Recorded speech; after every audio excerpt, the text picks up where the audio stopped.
type of business, everything is star driven. So, you know, no matter where we are. I mean, I remember when we had only Elvis Sinisic in Australia. I remember starting to build the UK, and the list goes on and on. But honestly, Canada was one of the funnest times in my career. So we'll see. So yeah, yours truly says the UFC is more star driven in terms of regions, in terms of other things as well. Now, I want to make a point, because I've said this in my past videos as well, that the UFC is star driven. And I've actually criticized Francis Ngannou for not being a star, so to speak, in the UFC, or just in general, not getting people really interested in his fights. The only reason people are interested in his fights is because he hits like a freight train, or freight truck, whatever you want to call it. Now, you get my point. He's really, really powerful, and that's why people are interested. Plus, he had that beef with Dana White and all that stuff that happened when he left the UFC. So people are interested in him because of that. But since then, I don't see much interest. I do see a lot of people who are not the casual fans, and people who are like the hardcore fans for Francis Ngannou, always defending him, especially in my comment section. But in the same breath, my point is, and I'm trying to make this point with this video, is that the UFC is star driven. Like, you have to market yourself. You have to be someone who people are interested, whether they like you or hate you. They have you, like, come on, guys, look at Josh Hoke, right? Josh Hoke just came out of nowhere and has done an incredible job at making people care. Whether you like him or hate him, you care about him as a fighter. Now, what I want to go into next is where Mike Bond did a interview with Ronda Rousey, and Ronda Rousey is going to sort of talk about the same exact thing, where she says it's not just your job to fight. You know, the promotion can put your fight on, and it's not your job just to fight. And this is where we can get into a little bit of fighter pay as well, and what I think about that. Now, I'm just some guy who runs a marketing agency who also has an opinion. So you can call me a keyboard warrior if you like, but it's just my opinion. You don't have to agree with me. In fact, if you do disagree with me, let me know why in the comments down below. And if you haven't subscribed already, please subscribe. Let's get into it. Everything you set up for them, and if you even like leveled up on that? I don't know if it's leveled up yet. I think that they've done an incredible job, but So what he was asking, just to give some context real quick, Mike Bond was asking about the women's divisions and the women's fighters, female fighters basically, and how they've done so far in the UFC and just in general in combat sports. And, you know, Ronda Rousey is basically answering that question. She'll get into her point in a second as well. I think a lot of them need to realize that just going in and fighting isn't the whole job, and really putting a lot of thought into like media and stuff like this, and being able to get your message across, because your job isn't to win fights, it's to get people to watch your fights. And it's awesome if people are watching the brand and then they see your fight while it's there. Yep. But I think it's important for all of the women to kind of learn from this and from what me and Gina are doing and what we've done in the past. And we don't just show up and fight. It's storytelling. I put a lot of thought into anything that could be asked of me. You know, like that rant that I went on. It wasn't that I never thought about what I would say, you know, if somebody asked me, because inevitably someone's going to ask me. And I think a lot of the girls now are just going and do media and they're just winging it. And it shows. You need to put just as much effort into promotion as you do into fighting if you want anyone to watch your awesome fight. Yes. So here's where I agree with her, because I agree with her wholeheartedly, by the way, 100% agree with everything she said there. And the other thing too is Mike Malott just like fought last night, wins against Gilbert Burns, right? And doesn't decide to like call out a fighter in the top 15. He didn't think about who he's going to call out when this moment comes to him and they give him a mic and now it's his turn to call out who he wants next. Israel Adesanya did an incredible job at that. He always called out his next fighter. He always called out his next opponent.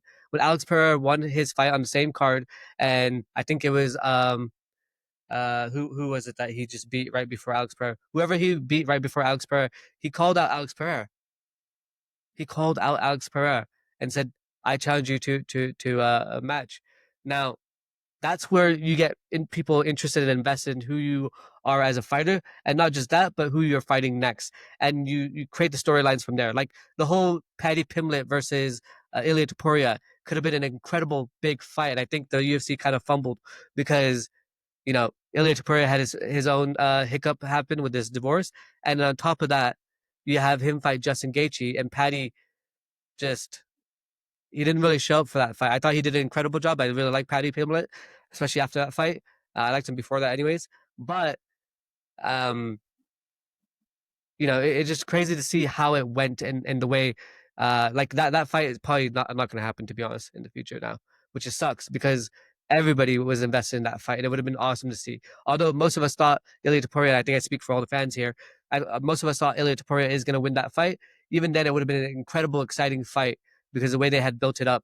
And it was interesting because you could see Ilia Topuria a little bit come out of his element and get a little bit more angry or upset, you could say, when he pushed him in the octagon after his win against Charles Oliveira. So it would have been an incredible, interesting match. And maybe, maybe Paddy Pimblett could have pulled off the Conor McGregor versus Jose Aldo moment. I don't think that's going to happen, but I'm just saying, especially after the Justin Gaethje fight, that's definitely not happening. But yeah, you get my point. Ronda, I wanted to actually ask you about it because I saw in your video series that you said it's like these people go to press conferences and they're like, oh, I'm at a press conference. Like they never even thought about the question being asked to them. It's not just the women as well, it's the men entirely. Why do you think they are like that now? Why do you think they don't value the media, or why don't they think about it? What has changed? I think in a way, like sometimes people are like, they're afraid to look like they care, and they're like, oh, I don't care about being famous. I don't care about anything like that. I just want to show up and fight. And I don't think they don't care to be famous or they don't care for that other stuff as well. I think what it is like a big fear, right? Like, let's say Josh Hoke goes out and loses against Curtis Blades. Bro, the MMA fans would be going nuts, like absolutely nuts on Josh Hoke and calling him a little piece of shit, whatever they want to call him, and calling him names just because they don't like him, right? But now he wins and everyone sees his heart and everyone sees that he did such an incredible job. Not can he just talk really well, but he can fight even better. Like, and people say, oh, your performances should speak for your fights. Yeah, I 100% agree. They should speak for your fights. But if you could have both, like, why the not? Like, Josh Hoke is not just getting a fight at the White House because he didn't speak up. He's getting it because he spoke up. He's getting it because he did an incredible job of driving his star power in the MMA community. So, I mean, look at Arman Tsarukyan quite recently, right? Arman Tsarukyan's doing an incredible job at RAF 08, Real American Freestyle Wrestling. He did an incredible job at the press conference with Uriah Faber. So you have to really, really market yourself really well. It's not just about winning. I mean, obviously, winning helps everything, but it's not just about winning. It's about, I mean, look at Aljamain Sterling, right? The reason he couldn't get a fight and he's upset and he's going to be fighting this weekend. I'm going to do a video on that as well. But he's going to be fighting this weekend and against Yusuf Zalal. And he's just had this thing with MMA fighting, getting really upset, saying, like, why don't they give me my title shot? Well, of course, they're not going to give you your title shot, bro. All you do is whine and complain about everything. You don't get the fans interested in you. You have like a YouTube channel that is like your attitude and your energy is just so down, right? Down there, and no one cares. And you have to make people care. Sean O'Malley does a really good job of like just saying stupid shit that's like, it's kind of funny, right? Makes you want to laugh. Like I listened to his podcast. He said something stupid. I'm just like, he's funny. He's a funny guy. Okay. He's got a personality. You have to show your personality. And I haven't done a great job about that personally in my videos, I think. But you have to do that. That's the whole thing. People want to care about something. They don't want to be just indifferent about it. So let's watch the rest of this. And I understand where that comes from, and being famous in itself isn't like a great goal, but it is a great tool that you can use to achieve your goals. And so I think a lot of people in trying to be like, hey, I don't care about fame. I'm just going to check in and check out when I'm made to do these kind of things. I mean, it's not like furthering anything. I'm being completely honest with you. I shared a green room with Nate, and I forgot I was going to do this. So please take it easy on me. I had no idea. So any thoughts you have gone. So it's not rocket science, right? It's like everybody, like Curtis Blades, is like, oh, I'm not going to engage with Josh Hoke. Oh, I'm not going to engage with him. That's why he wants this. He wants this, bro. You let yourself get bothered by Josh Hoke talking, and he could have, and he didn't even do the lowest blow he could have done. The lowest blow could have been him to talk about your stutter, right? He kept it professional. He kept it like mild. I think the worst thing he said was like something about like his parents. Like, how do you have what sex position do you have to do to make an ugly child? Oh, Chris Blade's parents knows that one. Like, and it's not even that funny, to be honest with you. It's kind of cringe. But in the same breath, like, the thing is, both of these people are not wrong. You have to create a narrative. You have to create something. And I love how, I'm not trying to shit on Francis Ngannou, but I love how he just goes, "Oh, people want to talk about narrative." Bro, people want to know why they should care. What's in it for them? In marketing, we have this saying, what is in it for them? What is in it for the viewers? What is in it for me in terms of like you, the viewer, right?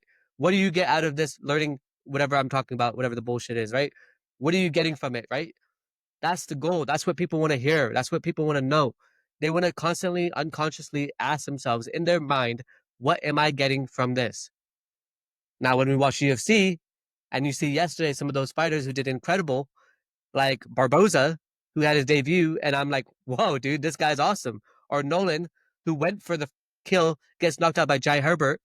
Like, these fighters have made me big fans of them. Kyler Phillips, I'm a big fan of Kyler Phillips. I thought Thiago Moises actually did a really decent job. A lot of people didn't like his performance. I liked his performance. I thought he did incredible, honestly. Even when he got knocked down, I didn't like him laying down on the canvas. I just think that's so stupid. I don't know why you're wasting time or eating up the clock for that reason. But I mean, I'm not the one in the fighting in the octagon. I'm not the one in the octagon doing the fight. So it's easy for me to sit here in my house or, apartment, whatever, and criticize these people. Now, in the same breath, like at the same time, you have to get us interested in who you are. Look at Uros Medic. Okay, UFC Houston. When I went with Colin and I both were like in awe. We were like listening to him do his post-fight speech. We were all in awe. Let's watch that actually. I'm here with the doctor, Uros Medic. Uros, knockouts don't get much cleaner than that. Congratulations, my friend. Thank you, Houston. Thank you, everybody. I want to thank my Lord and Savior Jesus Christ. Man, you guys know. I don't have to tell you much. It's been good to me. I've been praying every day, every night. It's been so good to me. Houston, we have a problem, and it's me. I am the problem. This division is in trouble. They need some of this. They need it. And I'm here to deliver. I'm going to knock everybody out and bulldozer through this division. Mark my word. I've been knocking everybody out. I don't know how many of you have been watching me since I started this journey, but I knocked everybody out. Everyone. Yes, sir. Sure, I lose sometimes, but I'm just a human being. I may lose again, but you bet your ass I'm going to come back and fucking knock people out again. Congratulations. Hey, That's how you give a post-fight speech. Your octagon interview, that's how you do it.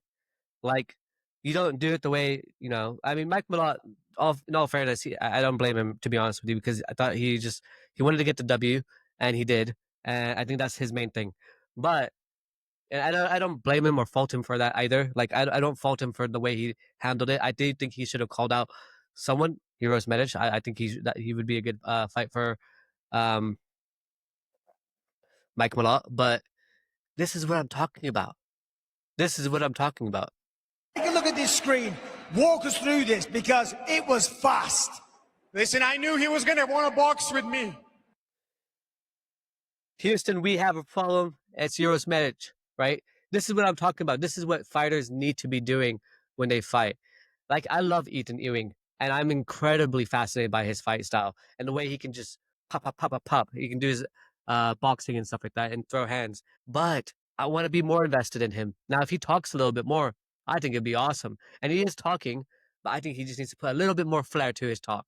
And I think he'll be even bigger than he is currently. Now, let me know what you guys think below. If you agree with me or you disagree with me, what you think about. I know a lot of you are going to say to me, I'm just a, what's it? What do you guys say typically? I'm a hardcore fan and I respect the sport. And I'm not saying I don't respect the sport at all.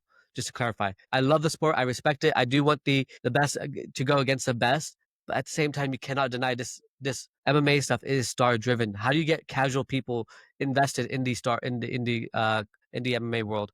I mean, think about it like this: who got you into the MMA world? For me, it was Conor McGregor, right? And then when I watched Conor McGregor, I watched a couple of fights of his, but that was about it. When I got really into the UFC was when I saw Colby Covington versus Kamaru Usman, that first fight that they had, and I was like, holy shit, this was incredible! What a fight! Back to back to back to back. I mean, I love fights like that. The Castaneda fight was kind of like that last night, I think, versus that other guy. I mean, it was more going the other way, and then I don't know how that happened, but yeah, the Kyler Phillips fight, I was like, I didn't think Charles Jourdain won that fight, yet alone with a unanimous decision. I thought that was a bit weird. But yeah, let me know what you think about this below, and if you want me to go and rant on more topics like this. Cheerios.